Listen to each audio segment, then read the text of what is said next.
Hello అండి, నమస్తే, అస్సలాముఅలైకుం. Welcome back to my channel. So నేనైతే నా కొత్త మొబైల్లో ఒక మంచి న్యూ వ్లాగ్ అయితే క్లిక్ చేశానండి. సో ఈ వ్లాగ్లో ఎక్కువ కంటెంట్ ఇవ్వకపోయినా ఇచ్చిన కంటెంట్ అయితే చూసేయండి. అండ్ నెక్స్ట్ టైం వచ్చేసి ఇంకా మంచి కంటెంట్తో మేము ముందుకు తప్పకుండా వస్తాను. అండ్ ప్రజెంట్ అయితే నేను ఇక్కడ చపాతీ ప్రిపేర్ చేస్తున్నాను మా హస్బెండ్ బాక్స్ కోసం.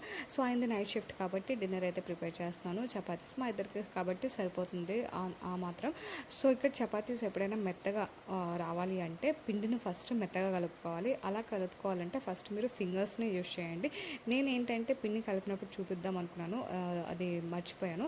సో ఎప్పుడైతే ఫింగర్స్తో పిండిని మంచిగా కలుపుకుంటారో అప్పుడే మనకి ఆ పిండి అనేది సాఫ్ట్గా వస్తుందన్నమాట. సో అలా సాఫ్ట్గా వచ్చినప్పుడే చపాతీలు కూడా మంచిగా సాఫ్ట్గా వస్తాయి. సో తప్పకుండా ఈ టిప్ మీకు యూజ్ చేయండి. చెప్పాను కదండి, ఫస్ట్ ఫింగర్స్తో కలిపిన తర్వాత హ్యాండ్ మొత్తాన్ని యూజ్ చేయండి లాస్ట్లో, అది మొత్తం ఒక ముద్దలా చేయడానికైతే. అండ్ చపాతీ చూసారు కదా, ఆ మాత్రం మందంగా ఉంటే సరిపోతుంది. మరీ లావుగా ఉన్న లోపల కుక్ అవ్వదు, అలాగే మరీ పలుచగా ఉన్న ఏమవుతుందంటే హార్డ్గా అయిపోతుంది చపాతీ అన్నది. సో తినలేము, మనకి తెలిసిందే కదా చపాతీ మెత్తగా ఉంటేనే బాగుంటుంది. నేనైతే చపాతీలకైతే చికెన్ కర్రీ అండ్ చికెన్లో కొంచెం ఆలు కూడా వేసాను. సో రెండింటి కాంబినేషన్ బాగుంటుంది కాబట్టి నేనైతే ఈ రోజు అయితే ఇది ప్రిపేర్ చేశాను. సో మ్యాక్సిమం నేను చపాతీ ప్రిపేర్ చేస్తాను ఆయన బాక్స్కి అయితే, లేకపోతే ఒక్కొక్కసారి ఇడ్లీ, దోశ, ఈ మూడైతే కన్ఫర్మ్గా ప్రిపేర్ చేస్తాను ఆయన బాక్స్కి. అండ్ ఫస్ట్ టైం నేను చూపించలేదు, మొత్తం వీడియో తీయలేదనేసి మిస్ అయిపోయింది. కానీ నేనైతే బాక్స్ ఈ మధ్యన కట్టడం స్టార్ట్ చేశాను. ఎందుకంటే ఆయనకి యాక్చువల్లీ క్యాంటీన్ ఉంటుంది, కాకపోతే ఆ క్యాంటీన్లో ఫుడ్ బాగుండట్లేదు అనేసి నేనైతే రీసెంట్గా అయితే బాక్స్ అయితే కడుతున్నాను. సో ఈ బాక్సెస్ కూడా నేను ప్లాస్టిక్ బాక్సెస్లో లాస్ట్లో మీరు చూసి మళ్ళీ కమెంట్ చేస్తారో నాకు అర్థమవుతుంది, ఎందుకంటే నేను బాక్సెస్ అన్నీ కూడా ప్లాస్టిక్ యూస్ చేశాను అనేసి. సో నేను ఈ మధ్యన ఆయనకి బాక్స్ కడుతున్నాను కాబట్టి ఆయనకంటూ ఒక బాక్స్ అయితే తీసుకోలేదు.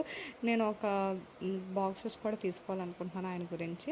సో నెక్స్ట్ వీడియోలో కన్ఫర్మ్గా మీకు చూపిస్తాను ఏం బాక్సెస్ అండ్ ఎక్కడ తీసుకున్నానో, ఎంత కాస్ట్ పడిందని కూడా నేను మీకు షేర్ చేస్తాను. సో ఆయన గురించి అయితే మంచి బాక్సెస్ ఇంకా తీసుకోవాలి, carries boxes.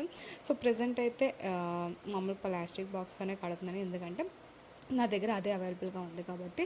So present chapati చూసారా ఎంత మంచిగా ఉందో చూడడానికి. సో ఇలా చికెన్ కర్రీ కూడా ఒకవైపు అయిపోయింది అండ్ చపాతీలు కూడా అయిపోయాయి. ఆయనకైతే బాక్స్ అయితే నేను కట్టేశాను అండ్ డేట్స్, అలాగే కర్రీ అండ్ తర్వాత చపాతీ అయితే కట్టాను ఆయనకి. అలాగే నేను ఇక్కడ జ్యూస్ కూడా కట్టాను.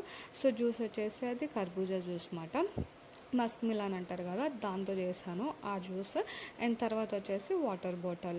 సో మొత్తం అయితే ప్రిపేర్ అయిపోయింది. నేను రెగ్యులర్గా ఇదే కడతాను, వీడియో గురించి అయితే కాదండి. నేను ప్రతిరోజు ఆయనకి కట్టేది సేమ్ ప్రాసెస్.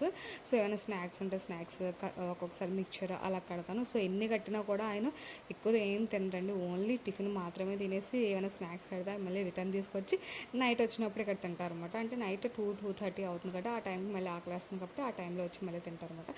సో ప్రెసెంట్ అయితే ఈ ఇంతేనండి ఈ వీడియో కనుక నచ్చితే please subscribe to my channel. And నేను క్యారీస్ కట్టిన లోపల మా బాబు అయితే నిద్రలో నుండి లెగిసాడు. సో వాడు లెగిసిన తర్వాత ఇంక తెలిసిందే కదా, హడావడి స్టార్ట్ అవుతుంది. సో వాడు మీకు హాయ్